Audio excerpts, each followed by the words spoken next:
कर रहा हूँ। देखिए, सबसे पहली इंपॉर्टेंट चीज ये है कि A2 फिजिक्स है। अच्छा, A2 फिजिक्स में आपने आपने एएस में 3 पेपर्स दे दिए ना, P1 P2 और P3।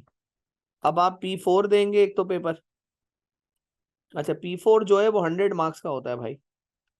बहुत लंबा पेपर है, 100 मार्क्स का है और 2 घंटे का पेपर है और कोई चॉइस नहीं होती इसमें। थ्योरेटिकल क्वेश्चंस भी आते हैं, लाइक 8-8 मार्क्स के नोट लिखने के लिए आते हैं, डेरिवेशंस आती हैं, तो A2 is more towards theoretical side. अच्छा, एक है P5। अच्छा, जैसे P3 तो मैंने आप लोगों को प्रिपेयर नहीं करवाया था ना, क्योंकि वो लैब का पेपर होता था, बट ये मेरी जिम्मेदारी होगी, ये मैं आपको करवाऊंगा। 30 मार्क्स का पेपर होता है ये, 1 घंटे का पेपर है ये आपका, 1 आवर का।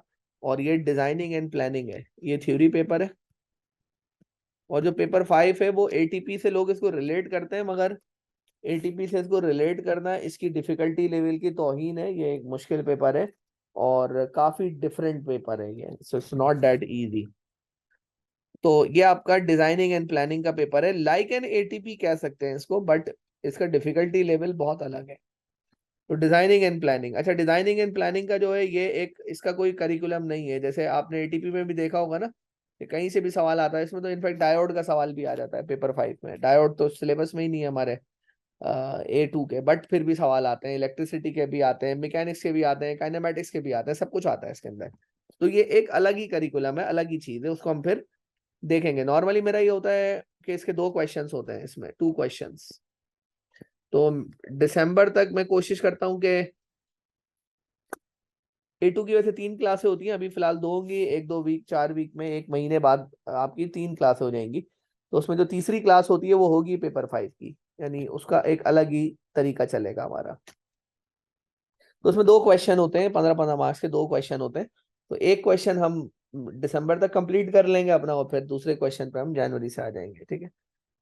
तो जी, ये तरीका है हमारे पास, ठीक है। अच्छा, अब कंटेंट क्या है, वो चैप्टर के नाम लिखूं मैं यहाँ पे कि भाई circular motion, gravitation, oscillation, thermal physics है, फिर उसके बाद अपना क्वांटम मैकेनिक्स है, मेडिकल है, स्पेस है, मैग्नेटिज्म है। तो वो लिखने का फायदा नहीं है, वो आपको मैं ग्रुप पे ही भेज दूंगा, वो ज्यादा बेहतर है। तो स्ट्रेट अवे हम लोग अपनी बात स्टार्ट कर रहे हैं चैप्टर नंबर 1 से। कॉलेज स्टूडेंट हो या कोई भी हो, मैंने नहीं देखा इंटरनेशनली भी, आप कराची के अंदर भी, कि लोग इस सीक्वेंस को डिसओबे करें। ज्यादातर लोग सर्कुलर मोशन से ही स्टार्ट करते हैं A2 फिजिक्स, बट हो सकता है कि कोई कॉलेज अलग भी चले आए, बट ये कि 99% केसेस में यही होता है। You will start your study from the circular motion, ठीक है। अच्छा, थोड़ा शुरू के 1 आध वीक थोड़ा स्लो होगा, फिर इंशाल्लाह हम लोग पेस अप करेंगे चीजों को, सिलेबस बहुत बड़ा है। अच्छा, A2 का जर्नल परसेप्शन बच्चों के दरमियान में जो मैंने सुना है पिछले 15-20 सालों में, वो यही है कि sir A2 physics is relatively easier because it doesn't have MCQs paper, क्योंकि एएस को मुश्किल बनाने वाली चीज उसका एमसीक्यूज था। तो ये इंशाल्लाह आपको आसान लगेगा उसके मुकाबले में। अच्छा, सर्कुलर मोशन का बेसिक मतलब तो यही होता है, when an object is moving in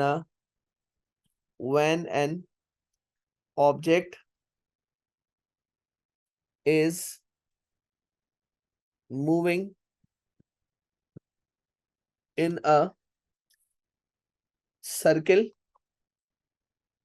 और आर्क ऑफ अ सर्किल। मतलब जरूरी नहीं है कि गोल गोल घूमने का नाम ही सर्कुलर मोशन है। ऐसा भी तो हो सकता है कि गाड़ी यू टर्न ले रही है, तो यू टर्न लेते हुए गाड़ी पूरा तो नहीं घूमती, और अगर पूरा एक राउंड अबाउट घूम रही है तो कंप्लीट सर्किल घूमती है। तो जरूरी नहीं है कंप्लीट सर्किल हो, 2 तरह से हो सकता है, सर्किल भी हो सकता है और आर्क ऑफ अ सर्किल भी हो सकता है, ठीक है। अच्छा, दुनिया में 2 तरह के सर्कुलर मोशन होते हैं। एक होता है मेरे पास वर्टिकल सर्किल। अच्छा, वर्टिकल सर्किल होता है, एक होता है वर्टिकल सर्किल, यानी या तो चीज वर्टिकल सर्किल में मूव करेगी। अच्छा, एक होता है हॉरिजॉन्टल सर्किल, दूसरा होता है हॉरिजॉन्टल सर्किल। अच्छा, मैं थोड़ा सा बनाने में, मेरे ड्राइंग वगैरह तो इतनी बस कोई खास है नहीं, मैं आपको थोड़ा बता देता हूँ। देखें, हॉरिजॉन्टल और वर्टिकल सर्किल में क्या फर्क होता है, कि वर्टिकल सर्किल में बॉडी की जो हाइट है ना, वो ग्राउंड से चेंज होती रहती है। जैसे क्लिफ्टन का वो झूला नहीं है फेरी व्हील वाला, उसके अंदर और एक ऐसा होता है जो पार्क वगैरह में लगा होता है कि आपका ग्राउंड लेवल से हाइट एक जैसी रहती है, आप हॉरिजॉन्टल सर्किल में घूम रहे हैं। तो दो तरह के सर्किल होते हैं, एक होता है वर्टिकल और एक होता है horizontal. There are two types of circle, vertical and horizontal. तो हमारे सिलेबस में दोनों शामिल हैं, मतलब हमें वर्टिकल सर्किल के बारे में भी पढ़ना है, and we do have to learn about vertical circle and horizontal circle both, दोनों चीजें हमें पढ़नी है। Vertical and horizontal circle, late से कुछ अच्छी एग्जांपल आ जाए तो मैं शायद ब्रीफ कर सकूं आपको।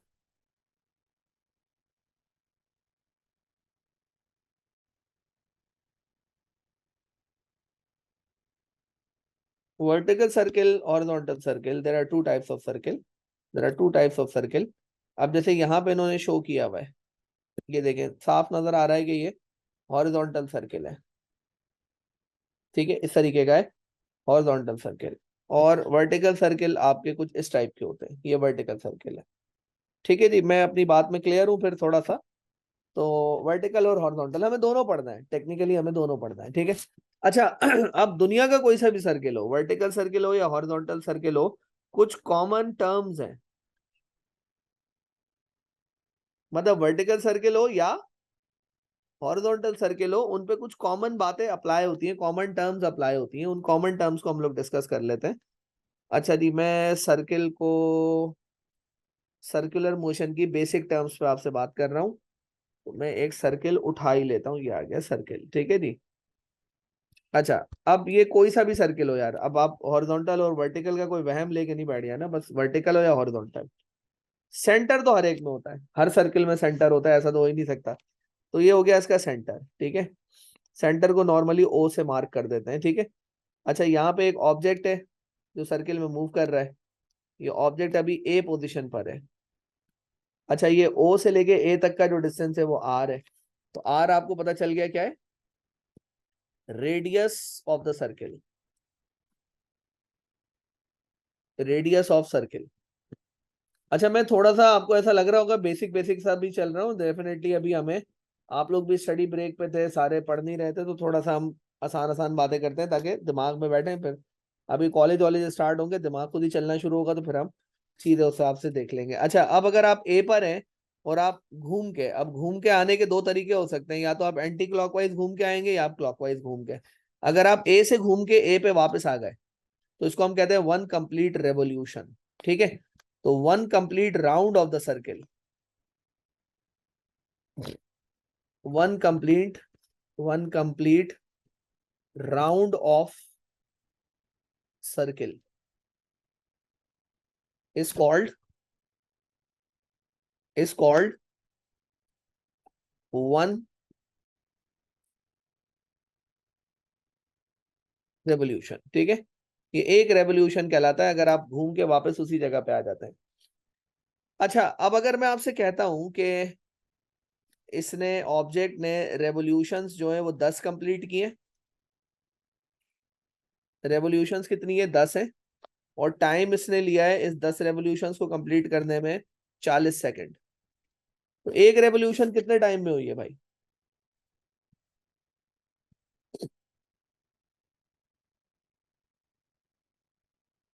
जी, एक रेवोल्यूशन कितने टाइम में हुई, उसको हम कहते हैं टाइम पीरियड।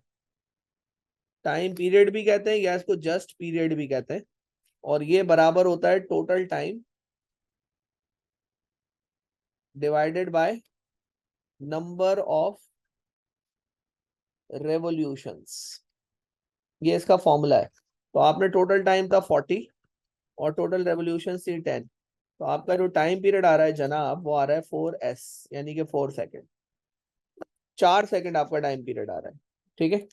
तो टाइम पीरियड इज 4 सेकेंड्स। तो 4 सेकेंड्स टाइम पीरियड है, और टाइम पीरियड की डेफिनेशन क्या होगी, time required to complete one revolution is called time period, ठीक है। टाइम फॉर वन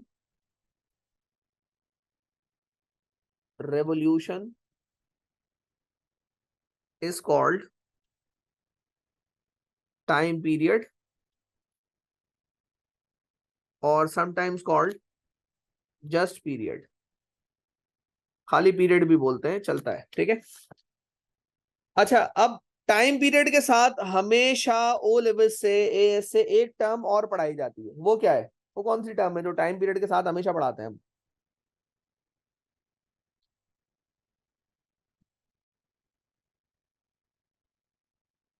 जी बेटा, टाइम पीरियड के साथ एक टर्म जो हमेशा पढ़ी जाती है वो होती है फ्रीक्वेंसी। और फ्रीक्वेंसी स्मॉल एफ से शो हुआ। फ्रीक्वेंसी का मतलब होता है, उल्टा होता है, नंबर ऑफ रेवोल्यूशंस ऊपर रखेंगे और टोटल टाइम नीचे रखेंगे। तो नंबर ऑफ रेवोल्यूशंस कितनी है भाई? 10 है। टाइम कितना लगा? 40। तो फ्रीक्वेंसी आ गई कितनी?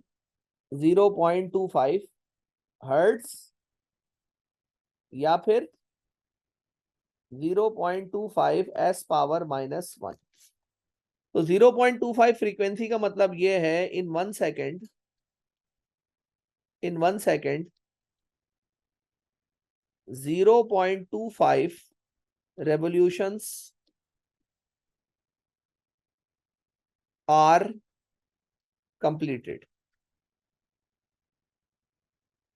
ठीक है जी, 0.25 रेवोल्यूशंस 1 सेकेंड में कंप्लीट हो रही है।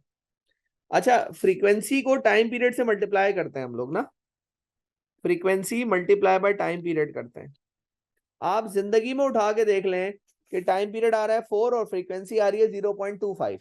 आप जब भी फ्रीक्वेंसी और टाइम पीरियड को मल्टीप्लाई करते हैं आपके पास आंसर 1 आता है हमेशा, ये कांस्टेंट है ये बात। तो product of frequency and time period is always 1। Product of frequency and period is always 1।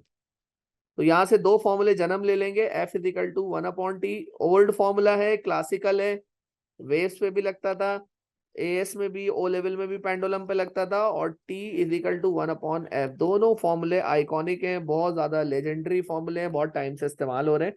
But इसकी लॉजिक के ऊपर हमने थोड़ी सी डिटेल में बात की है इसके, ठीक है। देखिए बेटा, यहां तक की बात क्लियर है आपको? अलीजे आप बताइए, यहां तक की बात सही है? दानियाल, फरदान, मावेश, नूर, फातिमा, तस्मिया, बताएं बेटा, यहां तक की बात क्लियर है आप लोगों को? जी सर, क्लियर। ठीक है जी। अब क्या करना है कि ऑब्जेक्ट ए पोजीशन से उठ के सपोज बी पोजीशन पे चला गया। कहां चला गया? ए पोजीशन से उठ के बी पोजीशन पे चला गया।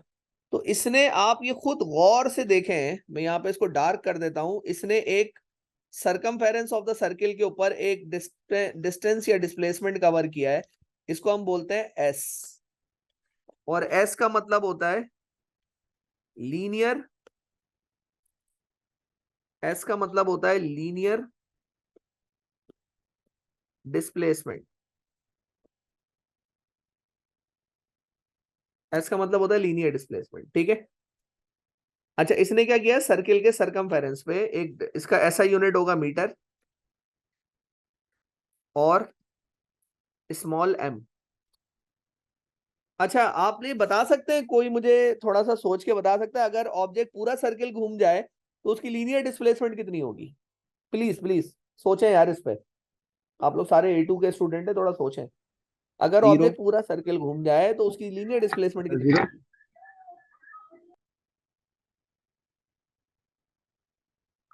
सर जीरो होगी। है? अच्छा, जीरो आप उस सेंस में कह रहे हैं, उस पोजीशन से चला तो लीनियर उसने, चले डिस्टेंस कितना कवर किया? चले लीनियर कितना डिस्टेंस कवर करेगा? अगर ए से घूमेगा वापस ए पे आ जाएगा, सर circumference। सरकमफेरेंस के बराबर। तो S is equal to 2πr होगा, यानी कि 2πr का मतलब ये है, for one circle, for one complete circle, for one complete circle displacement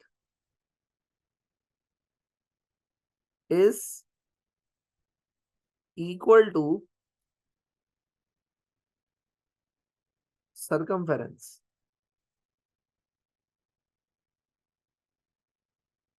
ठीक है जी। अच्छा, अब आपने ये भी देखा कि इसने एक सर्किल के सरकमफेरेंस पे कोई डिस्टेंस डिस्प्लेसमेंट कवर किया, उसको हमने एस से शो किया, ये लीनियर डिस्प्लेसमेंट है। मगर साथ के साथ एक यहाँ पे एंगल भी बनने लगा, और ये जो थीटा है ना, इस थीटा को हम लोग कहते हैं एंगुलर डिस्प्लेसमेंट। इस थीटा को हम लोग कहते हैं एंगुलर डिस्प्लेसमेंट। अच्छा, ये जो एंगुलर डिस्प्लेसमेंट है, इसका ऐसा यूनिट डिफरेंट होता है। Theta is the angular displacement, angular displacement and its SI unit is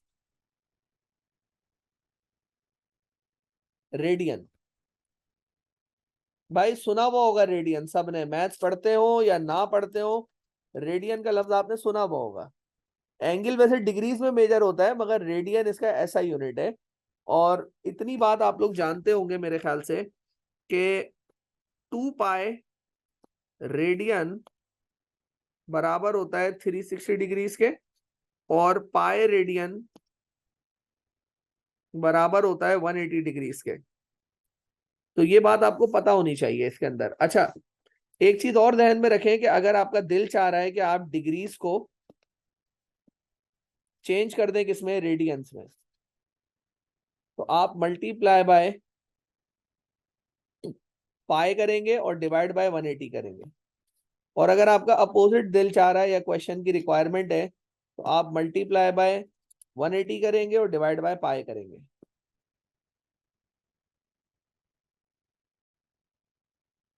देखिए, इस तरीके से कन्वर्ट करेंगे आप इसको। जैसे फॉर एग्जाम्पल मैंने कहा कि 360 डिग्रीज है, तो इस 360 डिग्रीज को मुझे रेडियन में चेंज करना है। तो मैं क्या करूंगा, 360 को मल्टीप्लाई बाय पाई और डिवाइडेड बाय 180 करूंगा, तो ये चेंज होके बन जाएगा 2 पाई रेडियंस। अच्छा, उल्टा है कि मैं चाह रहा हूं 4 पाई रेडियंस को डिग्रीज में चेंज करूं, तो मैं क्या करूंगा, 4 पाई को मल्टीप्लाई बाय 180 करूंगा और डिवाइडेड बाय पाई करूंगा। पाई में पाई कैंसिल, तो 180 इंटू 4 क्या होगा, निकालिएगा बेटा, 720 होगा शायद ये, हाँ 720 डिग्रीज। 720 आ रहा है, ठीक है 720। सर क्रॉस मल्टीप्लिकेशन वाला तरीका चल जाएगा? हाँ हाँ बिल्कुल चलेगा, कोई मसला नहीं है, चल जाएगा, उससे भी चल जाएगा ये। अच्छा, तो हमारे पास दो तरह की ना डिस्प्लेसमेंट्स होती हैं। एक होती है एंगुलर डिस्प्लेसमेंट जो सर्किल के सेंटर पे होती है, और एक होती है लीनियर डिस्प्लेसमेंट जो सर्किल के सरकमफेरेंस के ऊपर होती है। ठीक है, तो हमारे पास दो तरह की डिस्प्लेसमेंट्स हैं। We have two types of displacement, there are two types of displacements, there are two types of displacements.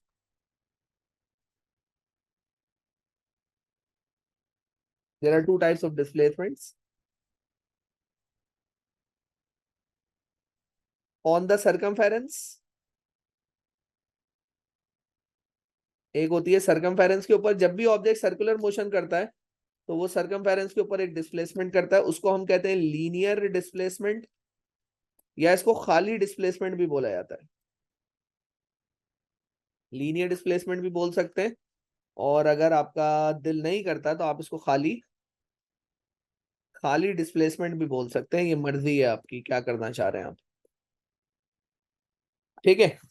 अच्छा, on the on the centre एक और होती है, on the centre,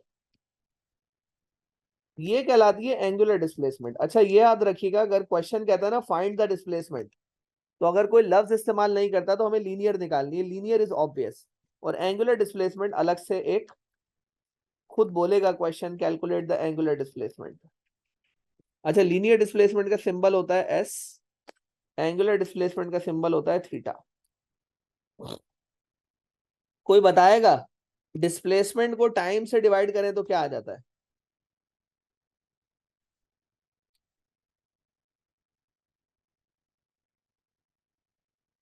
Sir, velocity. Velocity आ जाती है ना। भाई वेलोसिटी आएगी ना, तो मैं लीनियर डिस्प्लेसमेंट को टाइम से डिवाइड कर देता हूं, तो मेरे पास आंसर आ जाएगा v का, यानी ये आ गई लीनियर वेलोसिटी। या लीनियर वेलोसिटी को जस्ट वेलोसिटी भी कहते हैं, लीनियर वेलोसिटी और वेलोसिटी। लीनियर वेलोसिटी बोले या वेलोसिटी बोलते हैं खाली, ठीक है। अच्छा, और अगर आप एंगुलर डिस्प्लेसमेंट को टाइम से डिवाइड कर दें तो आपके पास आ जाती है एंगुलर वेलोसिटी। अब आप बोलेंगे सर ये सिंबल क्या लिखा है आपने, ये समझ से बाहर है। भाई ये मेरी भी समझ से बाहर है, बस इन्होंने इसको लिखा हुआ है। वैसे लीनियर वेलोसिटी का सिंबल तो आपने पढ़ा हुआ होगा ओ लेवल्स में, एएस में। एंगुलर वेलोसिटी का सिंबल होता है ओमेगा। ये डब्ल्यू नहीं है, इसको डब्ल्यू डब्ल्यू बोल रहे होते हैं बच्चे, ये डब्ल्यू नहीं है, ओमेगा है। Omega is a Greek symbol. अच्छा, अब साइंस में कुछ चीजें अजीब सी होती हैं, जैसे theta is the symbol of angle. तो ये है, ये लैटिन लैंग्वेज के लफ्ज हैं, सिंबल्स हैं, ये चलते हैं।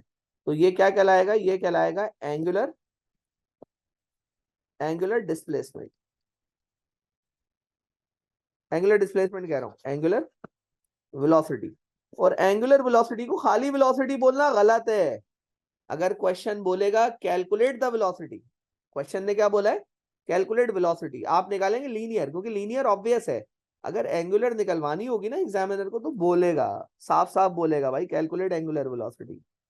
अच्छा, इसको एंगुलर वेलोसिटी भी कहते हैं, मगर कुछ क्वेश्चंस मैंने ऐसे देखे हैं इसको एंगुलर फ्रीक्वेंसी भी बोलते हैं। टर्म्स है, याद रखनी पड़ेंगी, एंगुलर वेलोसिटी या एंगुलर फ्रीक्वेंसी, ठीक है। अच्छा, अब लीनियर वेलोसिटी की डेफिनेशन क्या बनेगी, रेट ऑफ, बचपन से जानते हैं आप लोग, rate of change of displacement, rate of change of displacement. अच्छा, अब एंगुलर वेलोसिटी नहीं आ गई, इसकी डेफिनेशन क्या बनेगी, rate of change of angular displacement, rate of change of angular displacement, ऐसा यूनिट। वेलोसिटी और फ्रीक्वेंसी में तो काफी फर्क है, तो फिर हम एक ही कैसे। हाँ यार फर्क है, मगर पर यूनिट टाइम होता है ना ये भी, तो इसलिए इसको फ्रीक्वेंसी बोल देते हैं। पर यूनिट सेकंड होता है। जैसे स्पीड क्या होता है, स्पीड का मतलब होता है डिस्टेंस कवर्ड इन 1 सेकंड। तो जो पर सेकंड वाली चीज है ना, उससे इसको फ्रीक्वेंसी से इन्होंने इन्होंने रिलेट किया हुआ है। ऑल्दो आप ये सही कह रहे हैं कि फ्रीक्वेंसी इटसेल्फ एक अलग चीज होती है, बट एंगुलर वेलोसिटी को एंगुलर फ्रीक्वेंसी भी बोलते हैं।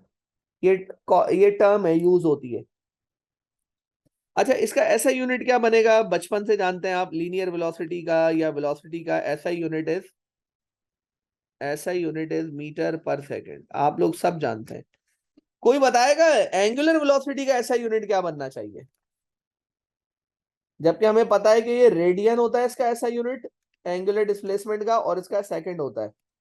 तो एंगुलर वेलोसिटी का ऐसा यूनिट क्या बनना चाहिए,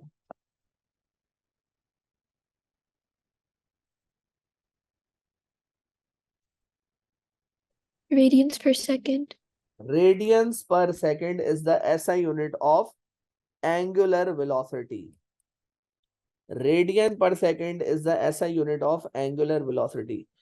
जी बेटा, अलीजे फॉलो कर रही हैं आप, समझ आ रहा है आपको, दानियाल, फरदान, फरदान आप बताइए बेटा, समझ आ रहा है आपको, मावेश, जी सर। नूर, तस्मिया, आप लोग बताएं बेटा, समझ आ रही है बात।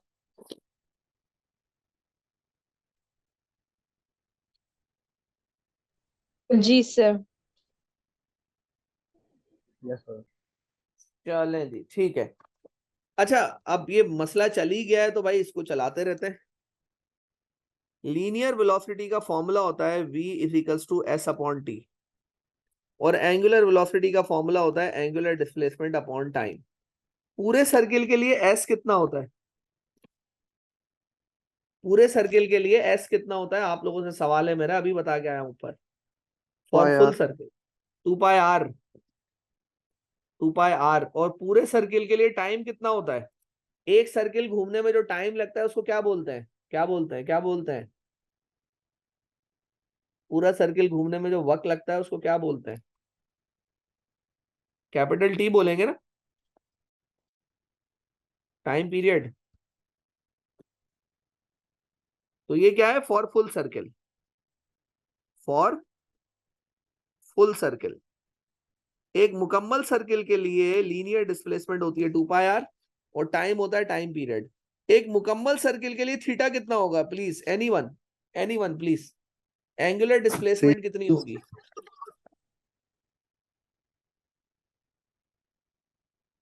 How much is angular displacement for full circle? 360. 360 degrees होगी। यस यस, 360 डिग्रीज होगी, बिल्कुल सही है। रेडियंस में बोले 2 pi. 2 पाई। और टाइम क्या हो जाएगा? टाइम वही हो जाएगा, टाइम पीरियड। टाइम वही हो जाएगा, टाइम पीरियड। तो ये क्या हो गया? ये हो गया for full circle. For full circle.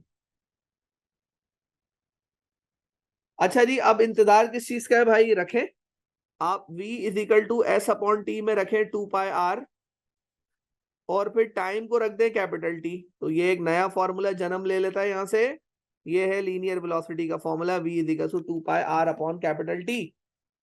और इसमें भी देर नहीं करनी चाहिए, थीटा की जगह रखें 2π और टाइम की जगह रखें टाइम पीरियड। ये भी एक आइकॉनिक फॉर्मूला डेवलप हो गया हमारे पास एंगुलर वेलोसिटी का। और याद रखिएगा बेटा, मोस्ट यूजफुल इक्वेशन, एसएचएम में भी लगेगी, ग्रेविटेशन में भी लगेगी, बहुत ज्यादा आगे तक इस्तेमाल होने वाली इक्वेशन है। Most useful equation, most useful equation. अच्छा, क्या ऊपर वाली इक्वेशन को मैं ऐसे लिखूं तो चला? 2πr मल्टीप्लाई बाय 1/t, बताएं चल सकता है ना? एक ही बात है। और 1/t खुद किसके बराबर होता है? फ्रीक्वेंसी के। तो हमारे पास लीनियर वेलोसिटी का एक और फॉर्मूला आ गया 2πr/f। ये भी एक आइकॉनिक फॉर्मूला है, यूज होने वाला फॉर्मूला है, चलने वाला फॉर्मूला है।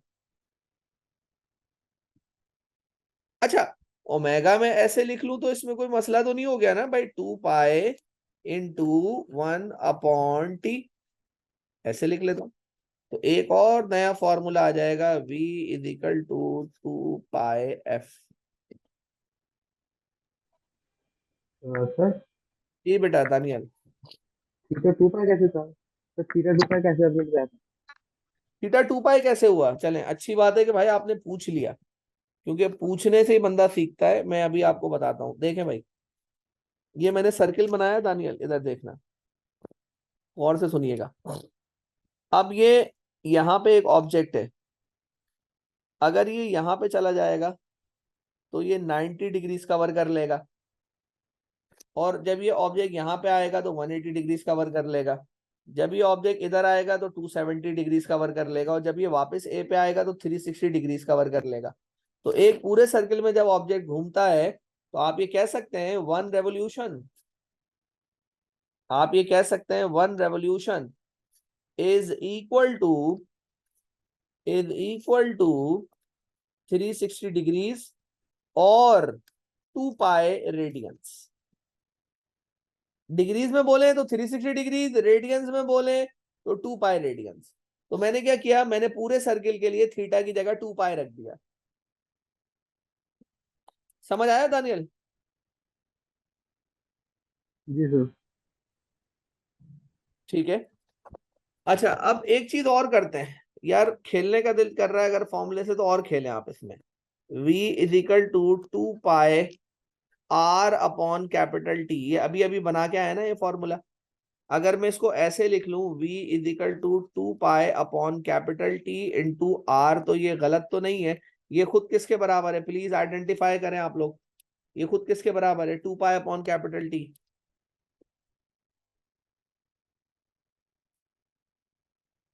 ये 2π अपॉन कैपिटल टी किस चीज के बराबर है?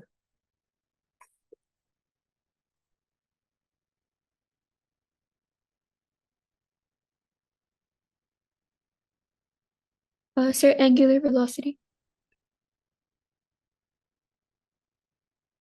ये एंगुलर वेलोसिटी के बराबर है 2π अपॉन कैपिटल टी। तो हमारे पास एक और फॉर्मूला आ जाएगा, v is equal to r omega. Now this is an iconic formula, very important, very important, बहुत इंपॉर्टेंट फॉर्मूला है। वाई? इट कनेक्ट्स यानी कि रिलेशन है, it connects angular velocity with linear velocity. ये एंगुलर वेलोसिटी को linear velocity से link कर देता है, इसलिए फॉर्मूला बहुत इंपॉर्टेंट है। भाई मैं कोई ज्यादा बड़ी बात नहीं कर रहा इसमें। फ्रीक्वेंसी इज इक्वल टू 1/कैपिटल T पढ़ाया आज मैंने, पढ़ाया T is equal to 1/F, मैंने पढ़ाया V is equal to S/T, मैंने पढ़ाया V is equals to 2πr/T, मैंने पढ़ाया V is equal to 2πrF, मैंने पढ़ाया omega is equal to θ/T, मैंने पढ़ाया omega is equals to 2π/T, और पढ़ाया omega is equal to 2πF। यही पढ़ाया ना भाई अभी तक तो, और omega is equal to 2πF, यही चीजें पढ़ाई। फिर मेरा दिल ये कर रहा था कि इनका रिलेशनशिप बन जाए कोई, तो V is equal to R omega पढ़ा दिया साथ में। अच्छा, एक फॉर्मूला में रिकॉल कर रहा हूं, S is equal to R θ, सुना है इससे पहले? हाँ भाई, मैथ्स वाला बच्चा सुना है S is equal to R θ? जी सर। सुना हुआ होगा, S is equal to R θ, बड़ा कॉमन फॉर्मूला है, और ये फॉर्मूला मैंने रिकॉल किया है। अच्छा, अब आप बोलेंगे सर रिकॉल का लफ्ज क्यों लिख रहे हैं? रिकॉल इसलिए क्या है क्योंकि इसकी डेरिवेशन नहीं की मैंने आपसे, बस बता दिया कि भाई ये होता है। तो इसका मतलब एस का मतलब, अच्छा ये भी आइकॉनिक है because it is important. Why it is important? Iconic का मतलब क्या बताया था आपने? जी बेटा। आइकॉनिक का मतलब क्या बताया था? अच्छा, आइकॉनिक तो मैं ये कहता हूँ कि यार ये बड़ा चलने वाला फॉर्मूला है, मतलब आइकॉनिक कोई साइंटिफिक टर्म नहीं है, मैं वैसे ही बोल रहा था। आइकॉनिक मींस बहुत चलता है ये फॉर्मूला, जो चलने वाला जो फॉर्मूला हो, बहुत ज्यादा सिलेबस में प्रोनाउंस हो, उसको मैं बोल देता हूँ अक्सर। अच्छा, it is important because it connects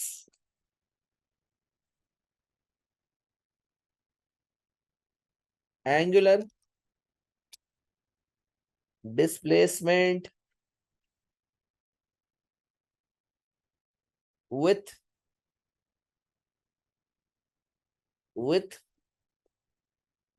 linear displacement।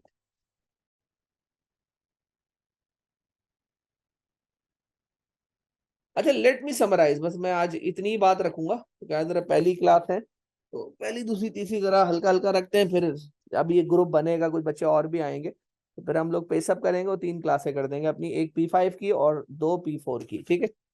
अच्छा, सर्कुलर मोशन मैंने कहा भाई, ऑब्जेक्ट अगर सर्किल में मूव करे या पार्ट ऑफ अ सर्किल या आर्क ऑफ अ सर्किल में, तो वो सर्कुलर मोशन है।